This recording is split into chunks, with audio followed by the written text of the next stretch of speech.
एक बार मुगल बादशाह शाहजहां बीमार हो गया।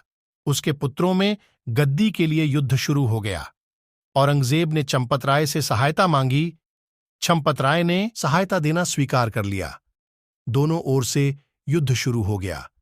युद्ध करते करते दारा का एक सेनापति घायल होकर घोड़े से गिर गया। रानी सारंधा ने देखा कि घोड़ा अपने सवार की अपनी पूंछ से मक्खियां उड़ा रहा है।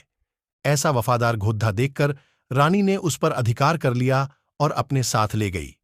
कुछ दिनों के बाद युद्ध बंद हो गया और औरंगजेब गद्दी पर बैठा। एक दिन रानी सारंधा का पुत्र उसी घोड़े पर घूमने निकला। सेनापति ने अपना घोड़ा पहचान लिया और पुत्र से छीन लिया। पुत्र रोता हुआ अपनी मां के पास आया। मां ने रोने का कारण पूछा तो पुत्र ने कहा, सेनापति ने मेरा घोड़ा छीन लिया। रानी सारंधा को बहुत गुस्सा आ गया। उसने कहा, तू नीरा कपूत है, या तो घोड़ा लेकर वापस आना चाहिए था, नहीं तो घोड़े की टाप के नीचे दबकर कर ही मर जाता। रानी ने अपनी तलवार उठाई और औरंगजेब के दरबार में पहुंच गई। औरंगजेब का दरबार लगा हुआ था। उसने सेनापति से कहा, मेरा घोड़ा वापस करो, मैंने उसे युद्ध में विजयी होकर पाया है। सेनापति ने घोड़ा देने से इनकार कर दिया।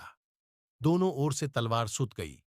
औरंगजेब ने दोनों को रोककर कहा, रानी सारंधा, आपका घोड़ा मिल जाएगा, किंतु आपको उसका मूल्य देना होगा। मैं उसके लिए अपना राज्य और जागीर भी देने को तैयार हूं। औरंगजेब ने कहा, एक घोड़े के लिए इतना बड़ा त्याग? रानी ने कहा, यह एक घोड़े की बात नहीं बल्कि आन की बात है।